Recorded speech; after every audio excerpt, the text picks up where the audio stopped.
con una presentación que hemos preparado para esta ocasión. Empiezo diciendo que el Ministerio de Economía y Finanzas tiene una misión muy holística, porque tiene que ver con el crecimiento económico, con la sostenibilidad fiscal, entre otras cosas. Y el crecimiento económico es un resultado que no solo compete al Ministerio de Economía y Finanzas, sino compete a todo el gobierno, a toda la administración. Déjenme entonces empezar presentando una variable que para el Ministerio y para el país es muy importante, el comportamiento del Producto Bruto Interno del país. Cuando en una economía el Producto Bruto Interno crece, muchas cosas se pueden hacer, porque cuando el Producto Bruto Interno crece, las empresas están produciendo más, pueden contratar más trabajadores, aumenta el empleo, la gente con trabajo recibe un salario, aumentan sus ingresos. Cuando hay crecimiento económico, también las empresas pagan más impuestos, las personas consumen más y pagan más impuestos, el gobierno tiene más ingresos y por lo tanto el gobierno puede gastar también más. El crecimiento económico entonces es bien importante, no hay que subestimarlo. En ese aspecto, lo que hemos encontrado es una economía de la pandemia, una economía paralizada, pero afortunadamente estamos dejando una economía que se está recuperando rápidamente. Las láminas que tienen al frente nos muestran una situación de la economía peruana, en particular la del segundo trimestre del año pasado, en donde nos caímos casi en 30%. En la lámina pueden ver que hay una recuperación tipo B, rápida. Incluso en este primer trimestre del año 2021 ya hemos crecido, no solamente con relación al mismo trimestre del año 2020, que fue un trimestre malo, incluso si nos comparamos con el primer trimestre del año 2019, que fue un año normal, ya estamos creciendo. O sea que rápidamente estamos recuperando lo que hemos perdido. Esta es una situación que debe tranquilizar al país, que la recuperación viene. Hay que preguntarnos, ¿y por qué esta recuperación rápida que no se está observando en otros países de la región? Y allí tiene que ver otra vez, esta es lámina del empleo, le voy a dejar al ministro de Trabajo que hable más detenidamente de esta variable. Más bien quiero decirles, véanlo en la lámina por favor, que la recuperación peruana es mucho más rápida que la recuperación que se observa en otros países de la región. En la lámina pueden ver con la línea roja el comportamiento del Producto Bruto Interno peruano. Nos caímos con virulencia, por la cuarentena fundamentalmente, pero nos hemos recuperado rápidamente, mucho más rápido que Argentina, Brasil, Chile, Colombia, México, Ecuador y mucho más rápido que el promedio de América Latina. La pregunta es, ¿por qué esta recuperación rápida en el caso peruano? La explicación tiene que ver con políticas que hizo la administración anterior, hay que reconocerlo, y con políticas que ha hecho este gobierno de transición. Si pudiésemos resumir, si pudiésemos contestar a la pregunta ¿cuál fue el factor más importante que explica esta rápida recuperación?, terminamos viendo el crédito que los bancos ofrecieron a las empresas en el Perú. Normalmente, señores periodistas, en tiempos de crisis, normalmente los bancos no prestan, porque las empresas se vuelven malas clientes, normalmente. Pero lo que vemos en la lámina al frente es que en el año 2019, un año normal, el ritmo de crecimiento del crédito era de como 6-7%, en un año normal. En el año de la pandemia, este ritmo de crecimiento se triplicó, llegando a 18, 19, 24%. Entonces, este caso es inusual. En plena pandemia, en plena crisis económica, el crédito que los bancos ofrecen a las empresas privadas se triplicó. ¿Y cómo así se triplicó? Ahí entra la política macroeconómica. Allí entran los distintos programas que se crearon desde el Ministerio de Economía y Finanzas con el Banco Central en algunos casos. El programa del que más han escuchado hablar ustedes seguramente es Reactiva Perú, pero en realidad es una sumatoria de varios programas crediticios. ¿Qué tienen de particular estos programas? En el caso de Reactiva Perú, por ejemplo, el Banco Central de Reserva les presta a los bancos como 60.000 millones de soles, a una tasa de interés bajísima, 0.5% al año en soles. Los bancos entonces fueron inundados por soles. Sin embargo, estos bancos, a pesar de tener muchos soles, podrían no haberlo prestado, porque ¿cómo un banco puede prestar a un restaurante que está cerrado o a un departamento turístico donde no hay turistas? Allí entra el Ministerio de Economía y Finanzas. El MEF les dice a los bancos, ese dinero que les ha dado el Banco Central, préstenlo. Si por algún motivo las empresas no les pagan, yo estoy acá para responder. Eso explica el salto brutal del crédito bancario y eso explica que el grueso de nuestras empresas actualmente gocen de buena salud. No todas, evidentemente, porque hay empresas que la han pasado muy mal. Entonces, este conjunto de programas, Reactiva Perú, FAE MIPE, FAE Turismo, FAE Agro, y las reprogramaciones que se han hecho en este año, y los nuevos programas que se han creado este año, garantizan la salud de las empresas. Sin empresas no hay empleo. ¿Por qué la economía está recuperándose rápidamente? Porque las empresas han sido protegidas. Ese es entonces un elemento importantísimo para explicar por qué en el Perú la recuperación económica ha sido fuerte, vigorosa y rápida. El otro elemento es la inversión pública. La inversión pública, además de generar empleo, trabajo, infraestructura, es dinamizadora de la economía.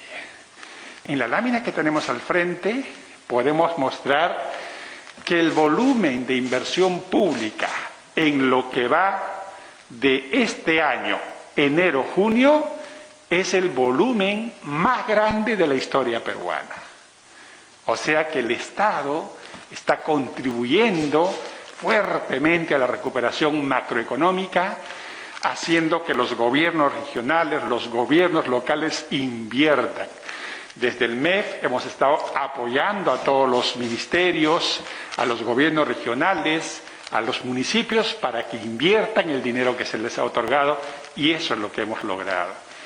Enero-junio de este año, el volumen de inversión pública más alto de la historia contemporánea.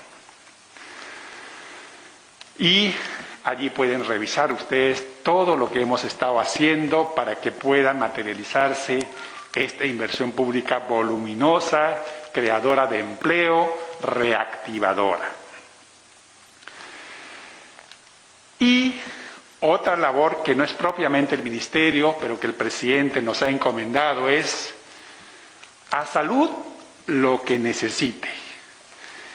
A todo el mundo, a gobiernos locales, a gobiernos regionales, incluso a mis colegas ministros, el MEF le ha dicho, no tenemos plata nueva, no tenemos plata además de la que está en el presupuesto aprobado. Sin embargo, al Ministerio de Salud se le ha dado dinero por encima de lo que estaba en el presupuesto, para camas UCI, para oxígeno, para las vacunas. Entonces pueden ver aquí en esta lámina todo el apoyo que el MEF les ha ofrecido con el dinero que es de todos los peruanos. Pero la salud ha sido, en este gobierno de transición y emergencia, la prioridad. Se le ha otorgado todo lo que salud ha requerido porque la emergencia lo ameritaba así. ¿Cuáles son las perspectivas? A pesar de todo lo que nos ha pasado, vemos el futuro con mucha expectativa, con mucha esperanza.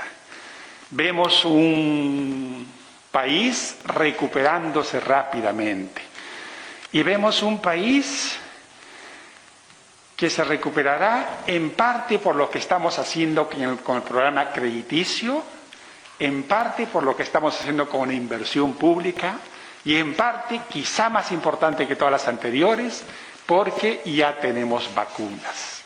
Como podemos ver en la lámina que tenemos al frente, en este momento ya tenemos en el Perú 11 millones de vacunas que se están aplicando. Para el año tenemos 65 millones de vacunas. Por lo tanto, cuando una gran parte de la población esté vacunada, podremos volver a la normalidad de alguna manera. Podremos abrir nuevas actividades y, por lo tanto, la economía podrá crecer aún más de lo que está creciendo por la vacunación. La vacuna es el principal instrumento sanitario y macroeconómico. Cuando estemos vacunados, la economía de mercado podrá empezar a funcionar normalmente. Por eso que nuestras expectativas son positivas respecto al futuro inmediato. La economía peruana debe crecer 10% este año, según el Banco Central 10.7%, o sea que en este año recuperaríamos casi todo lo que hemos perdido el año pasado, lo cual es espectacular y no pasa en ningún país latinoamericano. Allí podemos ver las proyecciones de crecimiento económico para este año y para los siguientes, y el Perú, como en las últimas 2 décadas, sigue adelante. Y fácil sería crecer gastando más de la cuenta, endeudándose. Este gobierno de transición no está haciendo eso. Estamos creciendo con responsabilidad fiscal. El déficit fiscal, que fue altísimo el año pasado, casi 9%, se va a reducir a 5% este año y esperamos que siga reduciéndose en los años siguientes. De tal manera que la deuda pública, que saltó el año pasado y este año, debe ir reduciéndose en los siguientes años, de tal manera que dejemos una economía para el siguiente gobierno con las arcas fiscales ordenadas. Todo lo que acabo de decir no significa de ninguna manera que todo está bien. Los retos hacia adelante son enormes, ¿no? La prueba más fehaciente de que tenemos mucho que hacer es que tanto en la primera ola como en la segunda ola, Perú es el país con más fallecidos por millón de habitantes en el mundo. Ese solo dato nos dice que hay un montón de cosas que hacer. Dado los minutos que me han otorgado, no me puedo explayar en estos temas, pero con gusto en las preguntas que haya podemos conversar sobre lo que habría que hacer adelante. Muchísimas gracias a todos. Muchas gracias, señor ministro. Entonces damos pase al ministro de Trabajo y Promoción del Empleo, el ministro Javier Palacios.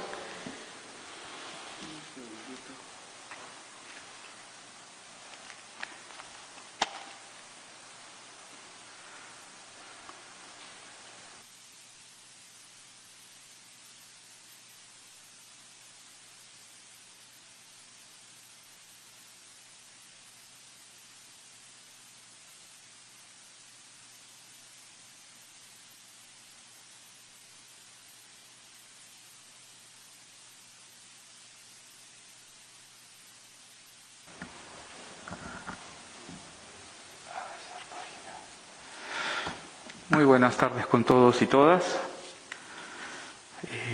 Siguiendo con las presentaciones que responden a nuestras rendiciones de cuentas, en este caso sectorial, corresponde al sector trabajo, vamos a dar cuenta de una presentación breve que pueda resumir todo lo avanzado durante el periodo del gobierno de transición y emergencia. Sabemos que la crisis sanitaria ha traído consecuencias importantes, como ha reseñado el ministro de Economía, particularmente en el tema económico y por consecuencia en el empleo.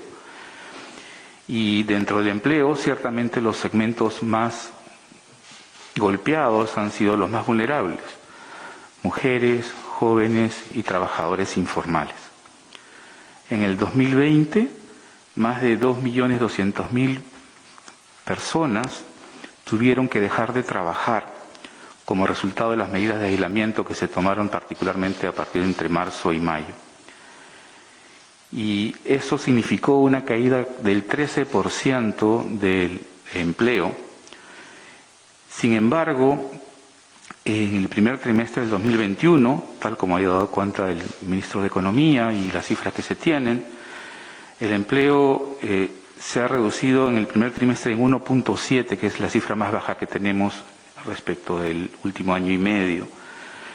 Y esto es consecuencia del reinicio de las actividades económicas y ciertamente de las medidas del gobierno para contrarrestar los efectos de la pandemia, que viene recuperando una recuperación sostenida. Acaban de alcanzarme algunas cifras muy recientes y podemos decirle que en marzo el empleo se ha recuperado, el empleo formal del sector privado se ha recuperado en 5.5% y en abril, cifra que me acaban de alcanzar, en más del 10%. Eso da cuenta de este proceso de reactivación y de recuperación paulatina del empleo para recuperar los niveles que teníamos prepandemia. Esperamos que hacia el finales de este año la APEA ocupada crezca alrededor del 7%.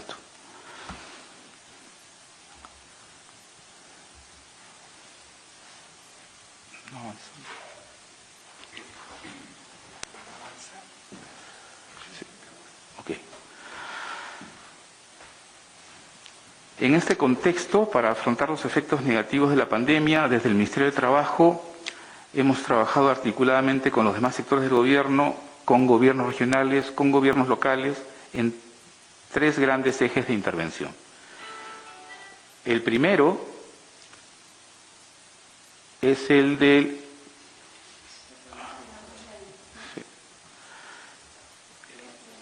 De acuerdo. ¿Lo van a ir pasando desde ahí? Perfecto, muchas gracias. Me alivia. En este contexto, el primer eje es el de implementar medidas para la recuperación del empleo en esta etapa de reactivación económica. La siguiente, por favor. Para la recuperación del empleo, con un mercado de trabajo con altos niveles de informalidad y baja productividad, que es las características de nuestro mercado de trabajo, se han otorgado subsidios para promover y preservar el empleo formal, así como incentivar el retorno de trabajadores bajo suspensión perfecta de labores y licencias sin goce de haber, priorizando a la población joven y a los contratos de duración indeterminada. Con esta medida se espera generar 343.000 empleos mediante la disposición de más de 800 millones de soles. La siguiente, por favor.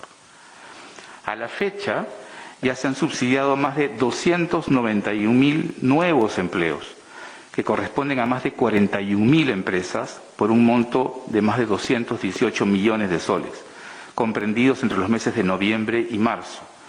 Este mes se están incluyendo los empleos que corresponden al mes de junio, quedando programados 5 listados más para los meses comprendidos entre julio y diciembre, todos ellos con su debido financiamiento. La siguiente, por favor. Esto viene acompañado de medidas que mitigan la caída de los ingresos en los más vulnerables, como la reestructuración y significativa ampliación del programa Trabaja Perú, que ha permitido la generación de más de 185.000 empleos temporales para la población que se encuentra en situación de pobreza. Estos puestos de trabajo corresponden a la ejecución de más de 3.600 actividades de intervención inmediata en todo el país, así como de 68 proyectos de inversión para el cierre de brechas y atención en zonas de conflicto, particularmente en la zona del eje petrolero en Loreto, del corredor vial sur en Cusco y de la operación de Mercurio en Madre de Dios. Estas intervenciones se realizan en coordinación con distintos sectores y gobiernos locales, permitiendo la ejecución de actividades de limpieza, mantenimiento y acondicionamiento de espacios públicos como locales educativos, establecimientos para servicios de salud, espacios turísticos, áreas naturales, entre otros, contribuyendo también con la reactivación económica y la mejora de la calidad de vida de las familias. La siguiente, por favor. También hemos incorporado iniciativas que promueven el emprendimiento y la reducción de brechas laborales, como el proyecto Emprende Seguro, que otorgó capital semilla a emprendedores, realizado en alianza con la Organización Internacional del Trabajo, la Agencia de los Estados Unidos para el Desarrollo Internacional, USAID, la Superintendencia Nacional de Migraciones y la Municipalidad Metropolitana de Lima. También hemos desarrollado el Laboratorio de Innovación Laboral, espacio que promueve la implementación de innovaciones con la participación de la academia y el sector privado, en cuya primera convocatoria para identificar soluciones innovadoras y efectivas a los problemas que limitan el empleo de los jóvenes, se seleccionaron propuestas presentadas por la Universidad de Toronto, la Universidad de Piura, GRADE, el Instituto Peruano de Economía y la Universidad del Pacífico. La siguiente, por favor. Un segundo eje de intervención ha sido promover intervenciones que faciliten y promuevan la empleabilidad y con ello la productividad del trabajo. La siguiente. Se ha repotenciado nuestro portal Empleos Perú, el cual cuenta con el soporte de centros de empleo a nivel nacional y una central telefónica que atiende de lunes a domingo en castellano y quechua. Dicho portal se encuentra integrado a los servicios de la Bolsa de Trabajo, a capacitaciones laborales gratuitas y a certificados únicos laborales emitidos sin costo alguna, permitiendo durante el presente gobierno de transición contar con más de 11.000 ofertas de trabajo vigentes, con el apoyo de diversas instituciones privadas como a Perú, para lo cual se registraron más de 4.700.000 visitas al portal y cerca de 283.000 postulaciones en la Bolsa de Trabajo. También la posibilidad de ofrecer 45 cursos de capacitación con certificación gratuita en alianza con la Fundación Romero, la Fundación Telefónica, Microsoft y el Banco de Crédito del Perú, permitiendo 483.000 inscritos y 173.000 personas certificadas en estos cursos de capacitación. La siguiente, por favor. También se han emitido más de 1 millón de certificados laborales que contienen, además de la trayectoria educativa y experiencia laboral formal, los antecedentes policiales, judiciales y penales requeridos para la obtención de un empleo. Todo ello de forma gratuita y virtual. Hemos desarrollado, además, herramientas de inteligencia artificial para la Bolsa de Trabajo.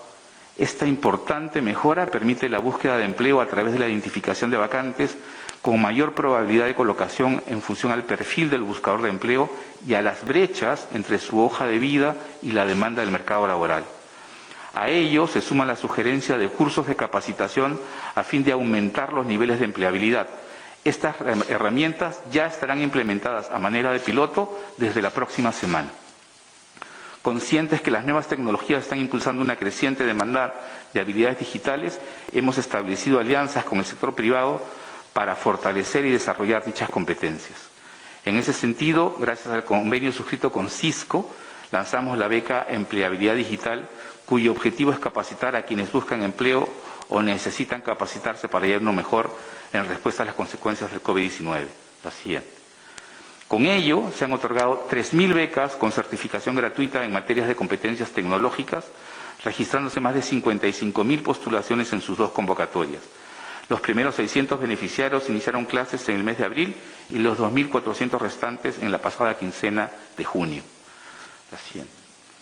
Complementariamente, hemos lanzado la beca Jóvenes Bicentenario con el objetivo de apoyar a jóvenes que actualmente atraviesan situaciones precarias debido a la pandemia, para lo cual se lanzaron 1.000 becas en capacitación vinculadas al sector comercio, con 3.000 más que serán lanzadas en los siguientes días, dejando listas y financiadas para el segundo semestre del presente año el lanzamiento de 6.000 becas adicionales en 4 sectores estratégicos: comercio, agroindustria, construcción y tecnologías de la información. La siguiente. Estas acciones se complementan con el fortalecimiento a los centros de empleo como los de San Martín e Ica, que se han inaugurado recientemente, y con la puesta en marcha de herramientas de inclusión como el sitio web Empleo de Personas con Discapacidad, elaborado con el apoyo de CEPAL y UNDESA, con el que se facilita la participación de los usuarios con discapacidad, brindándoles una experiencia de navegación positiva y acceso a toda la información sobre empleo y discapacidad que se requiere.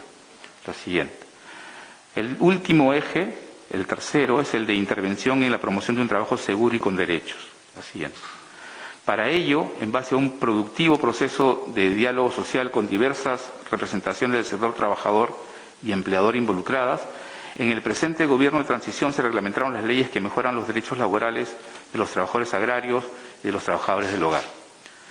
En ese sentido, aprobamos la reglamentación de la ley que establece el régimen laboral y los incentivos para el sector agrario, agroexportador y agroindustrial, la Ley 31.11.0, la cual permitió garantizar los derechos laborales de dichos trabajadores, prohibir la intermediación laboral y tercerización de servicios que impliquen una simple cesión de personal y garantizar condiciones de trabajo dignas y seguras, así como el ejercicio de derechos colectivos. En esa misma línea, publicamos el reglamento de la Ley de las Trabajadoras del Hogar, Ley 31.047, la cual aprobó disposiciones específicas sobre el derecho a una jornada de trabajo con descansos remunerados, a la remuneración mínima vital, a las gratificaciones legales, a la compensación por tiempo de servicios, a los 30 días de vacaciones, entre otros derechos que permitirán lograr condiciones de trabajo más equitativas. Así es. Por otro lado, en atención a las implicancias de la pandemia, se promovió la ampliación del trabajo remoto y se continuó otorgando subsidios económicos a la población y a los trabajadores que se encontraban en una medida de suspensión perfecta de labores. Así, en el presente gobierno, otorgamos casi 80 millones en prestaciones económicas por suspensión perfecta de labores en atención a 58.200 solicitudes. Asimismo, otorgamos 63.300.000 soles en subsidios por incapacidad temporal para pacientes COVID correspondientes a más de 82.000 solicitudes. La siguiente. Esto vino acompañado del continuo fortalecimiento del sistema de inspección del trabajo para garantizar un empleo en condiciones seguras y con acceso a todos los derechos contemplados en la regulación laboral. Así, la SUNAFIL supervisó el cumplimiento de los derechos laborales de más de 590.000 trabajadores a través de más de 40.000 inspecciones laborales, destacando la incorporación a la planilla electrónica en lo que va del 2021 de más de 135.000 trabajadores, superando la cifra de todo el año 2020. Complementariamente, continuamos fortaleciendo la asistencia técnica a diversas organizaciones sindicales a través de la realización de talleres virtuales en materia de negociación colectiva en tiempos de pandemia y prevención de conflictos laborales, beneficiando a más de 1.200 dirigentes sindicales. Asimismo, merece una atención especial la reciente publicación de la política de empleo decente, que supone nuevos retos en su implementación en la búsqueda de un país con empleos de calidad que garantice el respeto a los derechos laborales fundamentales y el acceso a la protección social con ingresos justos. Para ello, a través de dicha política, hemos establecido lineamientos para una acción multisectorial que atienda el problema de la falta de empleo decente. La siguiente. Porque estamos convencidos de que las políticas más efectivas deben estar basadas en evidencia, hemos diseñado el sistema de información del mercado laboral que buscará consolidar y poner a disposición de los funcionarios públicos y de la sociedad en general todos los indicadores del mercado laboral de manera precisa, detallada y oportuna. En la misma línea, hemos acordado la publicación anonimizada de la planilla electrónica en la Plataforma Nacional de Datos Abiertos, la cual contribuirá a producir más y mejor investigación sobre el mercado laboral. Finalmente, quiero destacar que siempre hay posibilidad de construir sobre las cosas buenas que se han hecho a fin de seguir avanzando en la construcción de un país más justo, productivo y digno. La continuidad de las políticas públicas está basada en el conocimiento de la ciudadanía y en su utilidad. Mientras más útil y mejor sirva a las personas, es mucho más complejo que se cambien o eliminen aquellas intervenciones que dan beneficios a la ciudadanía. Estamos a poco más de 3 semanas de la transferencia, pero seguiremos trabajando con transparencia y responsabilidad hasta el último día, como si fueran las primeras semanas del gobierno de transición. Muchas gracias por su atención. Muchas gracias, ministros. Entonces damos pase a las preguntas. Empezamos con Claudia Álvarez de TV Perú. Buenas tardes.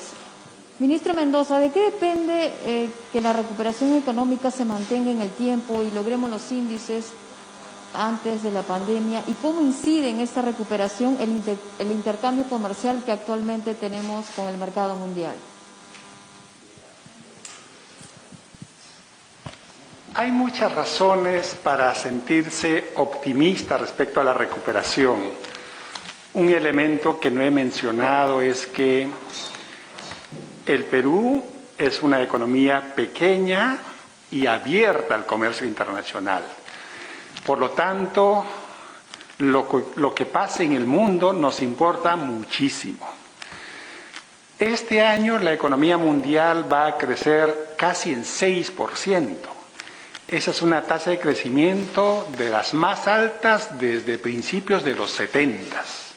Por lo tanto, en el mundo va a haber mucha demanda por nuestros productos, vamos a poder vender a buenos precios y vamos a poder exportar un montón. Ese es un impulso adicional a lo que les he mencionado durante mi exposición. La dinámica de la inversión pública ya es imparable porque ya los gobiernos regionales, municipales tienen el presupuesto, tienen la experiencia, tienen el apoyo del ministerio, así que la inversión pública en este año debe crecer fácil por encima del 20% al año, ¿no? Y los apoyos crediticios también van a continuar porque ya todo está básicamente arreglado. Ya se ha reprogramado Reactiva Perú, ya se ha reprogramado FAEMIPE, ya se han creado nuevos programas, así que el comportamiento del crédito, que les comenté que había sido una variable muy importante para la recuperación, va a continuar. Y la vacunación, que ya está a un ritmo de 150 a 200.000 dosis por día, debe acelerarse durante la siguiente administración, porque si esta administración ha tenido como 12 millones de vacunas, la siguiente administración va a tener como 50 millones de vacunas. Así que confiamos en que van a perfeccionar los sistemas de vacunación y van a vacunar más aceleradamente todavía. Si ese es el caso, buena parte de la población, especialmente la joven, ya podrá transitar, ya podrá trabajar con más confianza, las actividades económicas podrán desarrollarse a plenitud. Así que la proyección del Banco Central de Reserva posiblemente sea más realista que la nuestra. Banco Central espera 10.7% de crecimiento, nosotros esperamos 10%. Y por último, estos buenos resultados no entenderíamos por qué no se mantengan, porque las políticas ya están diseñadas, tienen sentido, dan buenos resultados, así que confiamos que nuestro país, así como lo ha sido en las últimas 2 décadas, sea uno de los países que siga liderando el crecimiento económico. Más bien, como lo dije al final de mi exposición, hay vacíos, deudas que tenemos que empezar a resolver, porque este país, además de crecer, además de que año tras año el presupuesto de la República ha ido creciendo, al parecer no hemos estado gastando del todo bien, porque hemos detectado, hemos encontrado sectores vulnerables, como es el caso del sector salud. Muchas gracias. Muchas gracias. Damos paso entonces a Jaime Vázquez, de Pro y Contra, de Iquitos. Buenas tardes. Para el ministro de Economía, mientras se realizaba un encuentro sobre consulta previa en Iquitos, Petroperú informaba que había seleccionado a un socio para operar el lote 192, Altamesa. Los pobladores de las cuencas petroleras, a través de los dirigentes, han señalado que Petroperú se burla de ellos y no permitirán que se firme ningún contrato, y han pedido la renuncia del directorio en pleno de Petroperú. Los loretanos queremos saber si se va a firmar el contrato con Altamesa o se va a esperar lo que decida el próximo gobierno, como piden los pueblos petroleros. ¿Cuál es la decisión política y técnica de este gobierno sobre este tema, ministro? Y segunda pregunta, el Poder Ejecutivo ha observado la ley que modificaba la ley de fideicomiso, que está otorgando fondos al gobierno regional de Loreto. Aún se encuentra en el Congreso esa observación. ¿Ustedes esperan que el Congreso de la República no modifique todo lo que ustedes han pensado, o piensan que se va a allanar a esta observación? Muchas gracias. Gracias, Jaime. Lamento no poder contestar con precisión tu pregunta sobre Petroperú. Me comprometo a averiguar y enviártelo oportunamente. Doris, por favor, toma nota de la pregunta de Jaime. Respecto al tema de los fondos, a veces no se entiende que en realidad los fondos para el presupuesto son únicos, ¿no? Entonces, ayer, cuando festejamos los 200 años del Ministerio de Economía y Finanzas, hice una presentación para explicar, al final, todos los gobiernos gastan y a la larga el gasto tiene que ir junto con la recaudación. Ese es un gobierno sano, es igualito que un hogar. Uno no puede gastar por encima del sueldo que uno tiene. Entonces, a veces hay estas estrategias de crear fondos, ¿no? Pensando que así podemos salvarnos de esa especie de ley de gravedad que nos dice, para gastar hay que recaudar. Si recaudamos poco, gastamos poco. Si queremos gastar más, dime cómo vamos a recaudar más. Entonces, el Ministerio de Economía y Finanzas casi siempre se opone a la creación de fondos, porque es como sacarle la vuelta a la ley de presupuesto. Entonces, lo mejor es que todos los gastos estén en la ley de presupuesto. ¿Por qué? Porque de alguna manera es una ley transparente que toda la población conoce, ¿ya? Sin embargo, tampoco te estoy respondiendo con precisión, tomo nota también para enviarte lo más pronto posible la respuesta específica a tu pregunta y mil disculpas, Jaime. Muchas gracias, ministro. Muchas gracias, colega. Vamos entonces con Carlos Ramírez del programa TV Noticias de TV Norte, del departamento de Cajamarca. Carlos Ramírez, programa TV Noticias de TV Norte, Cajamarca. Señor ministro Waldo Mendoza, la región Cajamarca se ubica en el último lugar de eficiencia de gasto. ¿Cuánto presupuesto fue destinado a Cajamarca y cuál es el avance que tenemos para saber si se revirtió de alguna manera la ejecución presupuestal? Otra vez, la pregunta es muy específica para que el ministro de Economía pueda contestar con puntos y comas, ¿no? Pero anoto también, Carlos, para enviártelo oportunamente, pero sí podemos decir que Cajamarca es un departamento que nos preocupa, ¿no? Porque Cajamarca es uno de los lugares con una riqueza natural inmensa, con minerales explotados, con minas muy importantes. Hace unos 6 años, cuando me tocó estudiar junto con José Gallardo el caso de Cajamarca, era uno de esos casos donde el problema no era de recursos en algún momento, ¿no?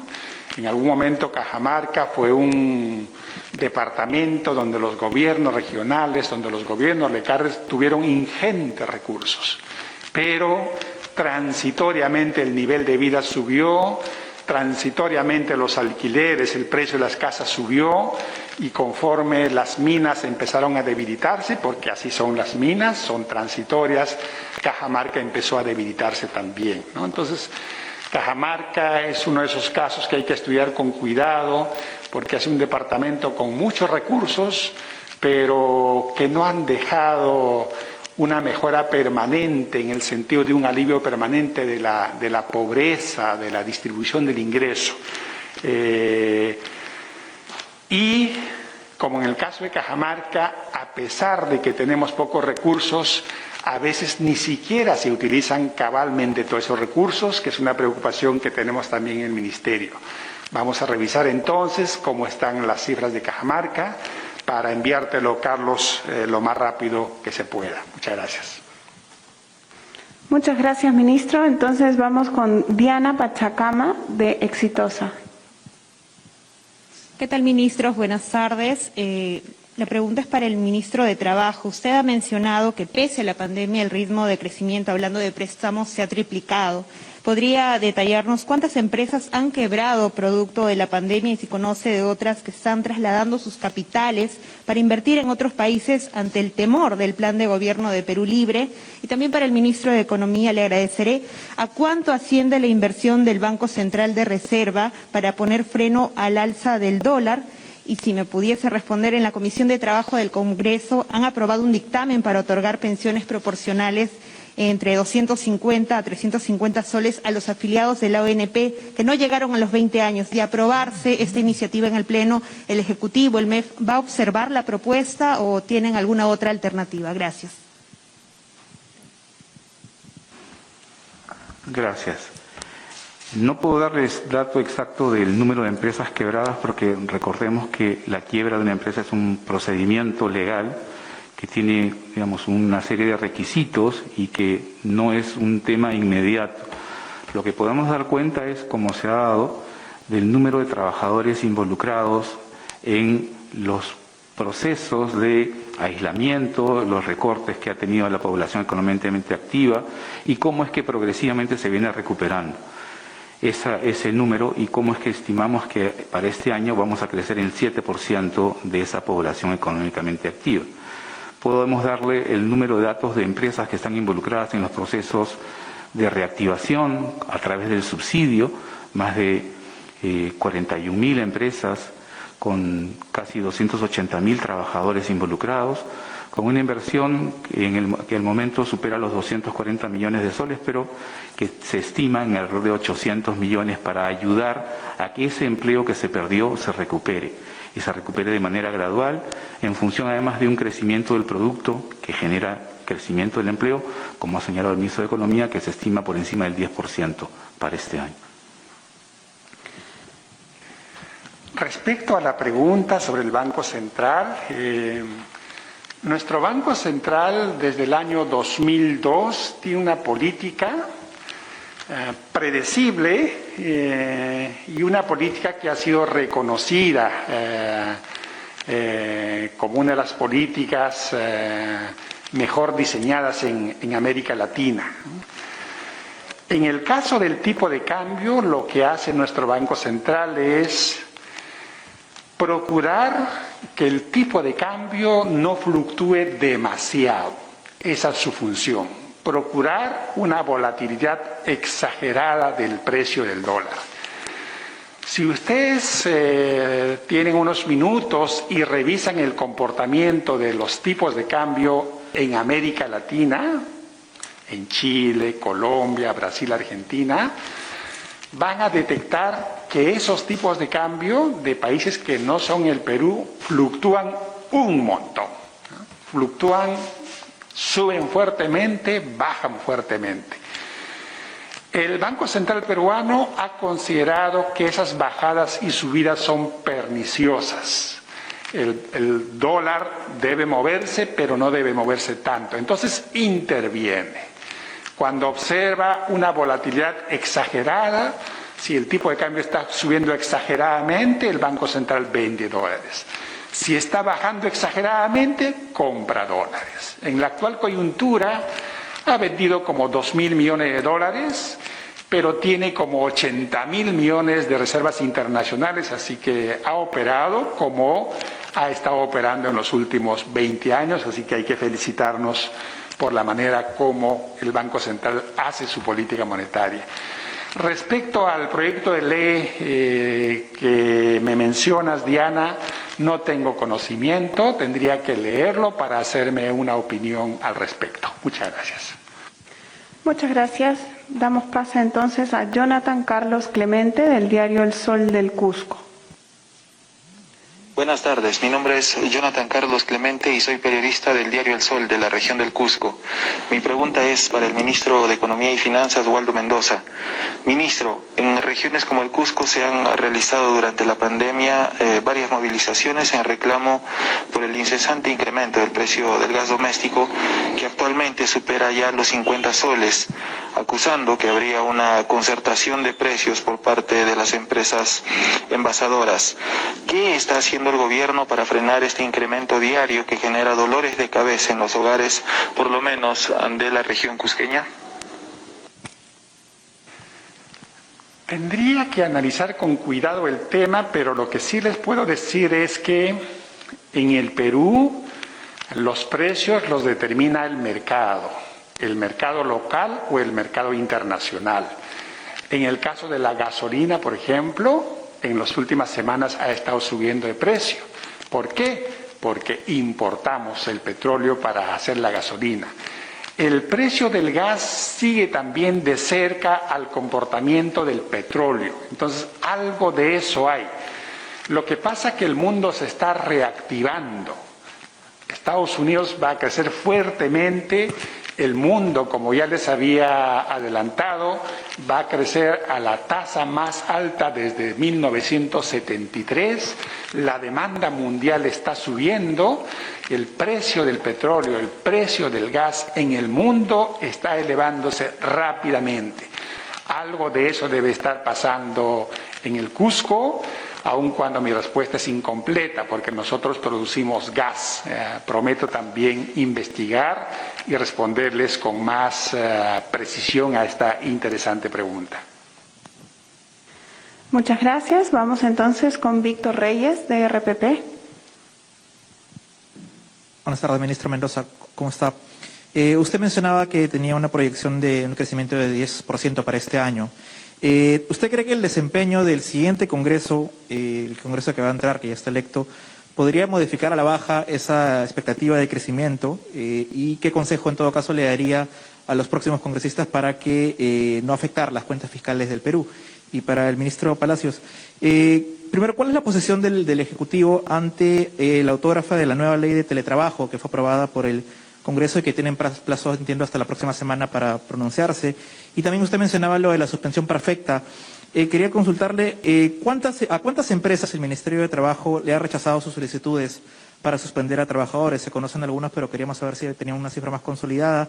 Y en todo caso, ¿a cuántos trabajadores afectaron estas suspensiones perfectas mal aplicadas? Gracias. Respecto al Congreso, el Perú, Víctor, en distintos frentes necesita hacer reformas. En mi experiencia como ministro, he detectado en carne propia la falta de un sustento apropiado en términos económicos de las distintas leyes elaboradas en el Congreso de la República. En Estados Unidos, por ejemplo, hay una oficina de presupuestos que sirve a republicanos y a demócratas, compuesto por profesionales de altísimo nivel. No hay una ley grande, importante, que no pase por el visto bueno de esta oficina de presupuestos del Congreso de la República Americana. Tengo la impresión que necesitamos algo así en el Perú,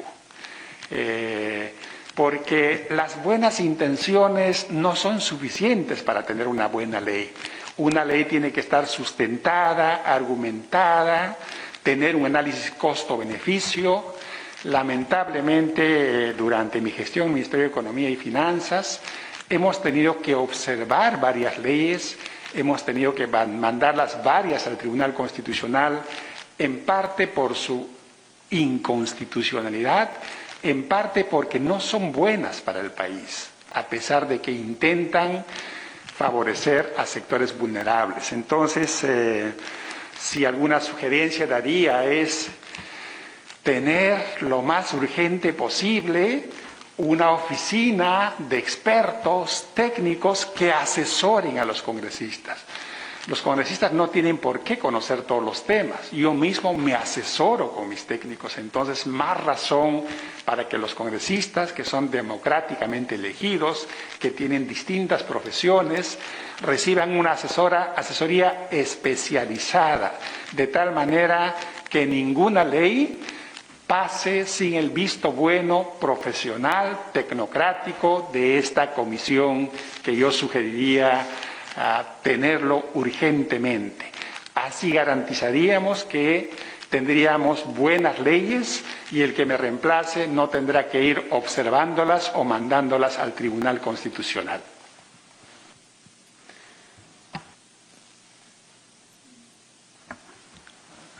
Gracias por las preguntas. En el caso de teletrabajo, y efectivamente los plazos que se cumplen para promulgar o observar la autógrafa que ha sido derivada, me gustaría compartir alguna situación previa que nos permita entender cuál es el alcance que ha tenido el teletrabajo y el trabajo remoto, que no son idénticos normativamente. previa a la pandemia existía una norma de teletrabajo que en algún momento no superó, durante años de su vigencia, más de 2.000 trabajadores registrados en la planilla electrónica bajo teletrabajo. A raíz de la pandemia y el diseño y la aprobación de la figura del trabajo remoto, esta situación permitió incorporar a más de 250.000 de trabajadores al trabajo remoto, y número que incluso consideramos subestimado. Creemos que el número es mayor y que la falta de registro de algunas empresas no permite identificar claramente ese volumen.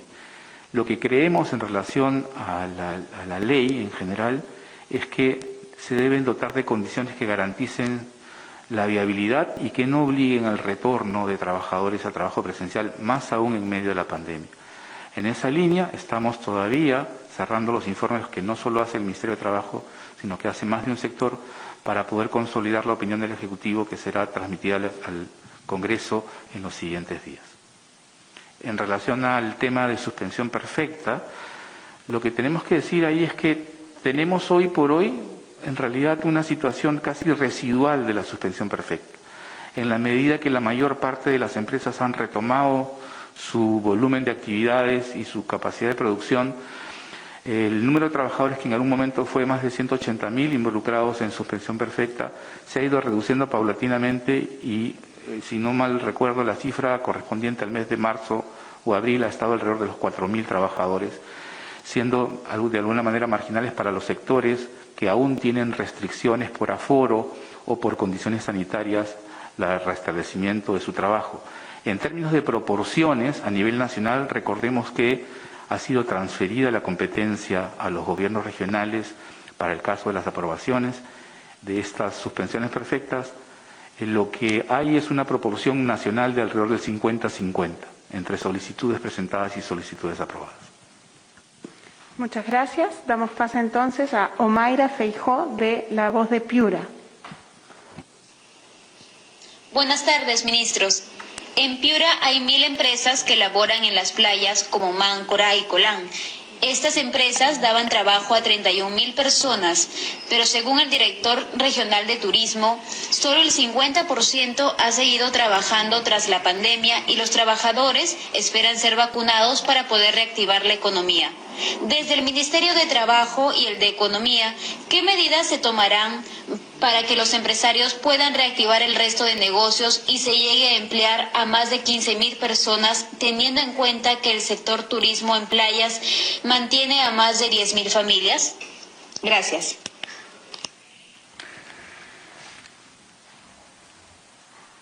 La presentación que hice ha sido una presentación macroeconómica agregada, promedio. Entonces, en la presentación les mostré una rápida recuperación, pero cuando uno baja a los sectores concretos, por ejemplo, hoteles y restaurantes, el panorama es preocupante, ¿no?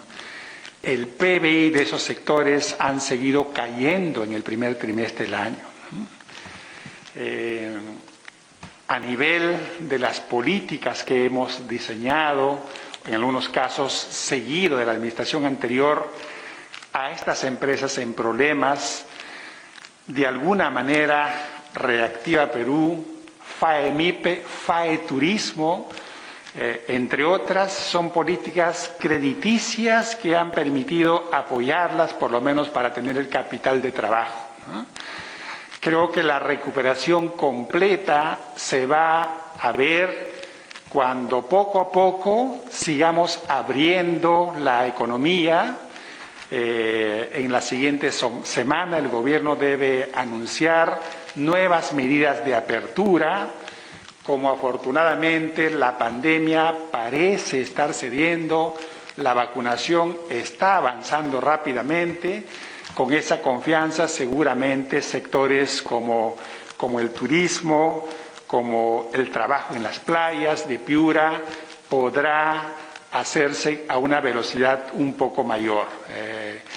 No hay políticas específicas para estos sectores porque el país es inmenso, tenemos tantas necesidades, las políticas son globales, pero felizmente estas políticas tipo FAE Turismo sí han sido específicas para estos sectores y de lo que me ha comentado la ministra Claudia Mincetur es que tenemos fondos todavía para seguir prestando, así que el apoyo está todavía disponible para estas empresas que tienen serias dificultades. Añadiría de manera complementaria desde el sector trabajo en relación a intervenciones específicas en Piura que permitan apoyar la recuperación del empleo, que en el caso de la recuperación del empleo formal con el subsidio a la planilla, en el caso de Piura, se ha identificado 18.601 empresas, 1.296 empresas que representan 18.601 empleos para efectos del subsidio, con un monto asignado de 11 millones de soles y que ya se ha transferido casi el 60% de ellos, solo sobre empleo formal. Y en el caso de empleo temporal en Piura, se han focalizado 60 distritos, con más de 220 actividades de intervención de empleo temporal del programa Trabaja Perú, con un financiamiento de 28 millones de soles que generan 11.284 empleos en estos 60 distritos. Creo que es parte del apoyo a la recuperación del empleo en el que estamos involucrados todos. Muchas gracias. Vamos con una pregunta de Carlos Lazo, del medio 4TV de Arequipa. Buenas tardes, Carlos Lazo de 4 Televisión de Arequipa. ¿Qué opinión le merece la reforma de la publicidad estatal que acaba de aprobarse el día de hoy por la mañana en el Congreso de la República?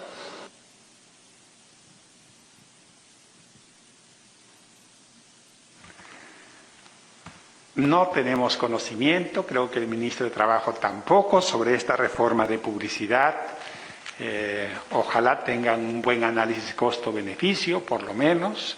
En cuanto lo recibamos, lo estudiaremos y procederemos de acuerdo a la evaluación que hagamos en el Consejo de Ministros.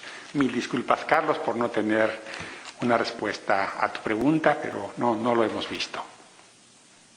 Muchas gracias. Es el turno de Omar Hinojosa, de TV Línea, del Departamento del Cusco. Buenas tardes, les habla Omar Hinojosa de TV en Línea Cusco.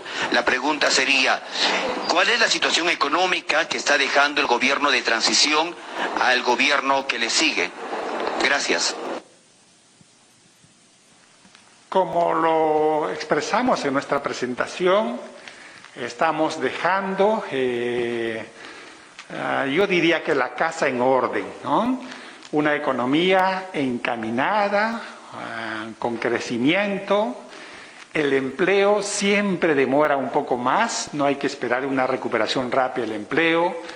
Los empresarios, para empezar a contratar, esperan ver un crecimiento sostenido, no transitorio. El tema de la salud lo estamos dejando básicamente arreglado. Hemos dado todas las facilidades para que en el supuesto caso, ojalá no sea así, haya una tercera ola. Segurísimo que vamos a esperar mejor preparados. Tenemos más camas UCI, más camas de alto flujo y las vacunas. Y en términos de las finanzas públicas, que es una cuestión interesante también, como lo expresé en mi presentación, es muy fácil crecer endeudándonos, gastando, es fácil eso. Pero ese tipo de crecimientos es transitorio. Es como una familia que va a un centro comercial, le ofrecen tarjetas de crédito y compra crédito. Hacer eso, enriquecerse, sentirse mejor por un ratito, es fácil. Este gobierno no ha hecho eso. Este gobierno ha encontrado una situación fiscal complicada el año pasado. El año pasado tuvimos un déficit fiscal de 9% del Producto Bruto Interno, el déficit fiscal más alto desde 1989, y no podemos tener ese déficit fiscal por muchos años. Este año ese déficit fiscal va a reducirse a 5% y esperamos que en los siguientes años el déficit fiscal siga reduciéndose. Así que, en resumen, el gobierno de transición y emergencia, tal como el presidente Sagasti siempre lo dice, promete lo que puedes hacer. Prometimos dejar una economía recuperándose, prometimos la salud controlada, la pandemia controlada, prometimos unas finanzas públicas sanas y así lo estamos dejando. Muchas gracias. Entonces terminamos con Bruno Saavedra de Latina. Buenas tardes, ministros. Durante la presentación y el balance económico se ha señalado la importancia del Banco Central de Reserva, comandado por Julio Velarde, cuya continuidad frente al mando sigue siendo incierto. ¿Ustedes consideran y respaldan la importancia que se pueda mantener en el próximo gobierno? Y sobre la vacunación, en estos días nos hemos dado cuenta que el problema ha sido más allá de la cantidad de vacunas, sino con respecto a la inoculación. Hemos visto grandes colas en distintos vacunatorios. ¿Cuál ha sido el problema de fondo y qué es lo a considerar en la próxima gestión?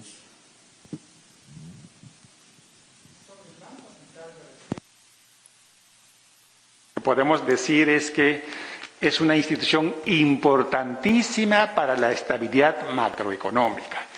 El Banco Central de Reserva se encarga de que la inflación esté bajita. Ellos tienen un programa monetario que nos dice que la inflación, la mayor parte del tiempo, debe estar entre 1 y 3% anual. Hace 20 años que está así. Así que está garantizada la salud del Banco Central de Reserva. El tema de don Julio Velarde es un banquero central ejemplar. Yo no puedo opinar sobre eso. Todo lo que puedo decir es que lo ha hecho una gestión extraordinaria, ¿no? Respecto a la vacunación, ¿cuál es el objetivo central? Estamos frente a la amenaza de esta variante Delta, que al parecer es una variante peligrosa, muy contagiosa. Varios países, incluso un país como Israel, donde 60% de la gente ya está vacunada, se está observando un rebote, pequeño pero rebote. Entonces, el objetivo primordial del gobierno es vacunar rápido. Cada persona vacunada es una persona que ya no va a ir al hospital con toda seguridad. Eso es lo que queremos. Entonces, si hay que hacer alguna cola, si hay un poquito de desorden, digamos, ese no es el problema. O sea, tener muchas vacunas no puede ser un problema. Lo lamentable sería vacunatorios vacíos por falta de vacunas, ¿no? Entonces la población debe ser un poco comprensiva. Hemos visto colas a veces innecesarias porque personas cuyo turno no era hoy día sino el domingo están yendo a vacunarse. Pero aún así yo les pido comprensión. La satisfacción es que tenemos vacunas. Nos falta velocidad, porque deben entender ustedes que vacunar 100.000, 150.000 o 200.000 dosis por día era una tarea que hace 2 meses se veía como imposible, pero lo hemos logrado. Y con la maquinaria, con la tecnología que hemos desarrollado, esas cifras van a subir a 250.000, 300.000, nuestros expertos nos dicen que en algún momento 400.000. Si eso va acompañado de alguna colita, yo creo que hay que sentirnos satisfechos porque tenemos vacunas. Vacuna es vida.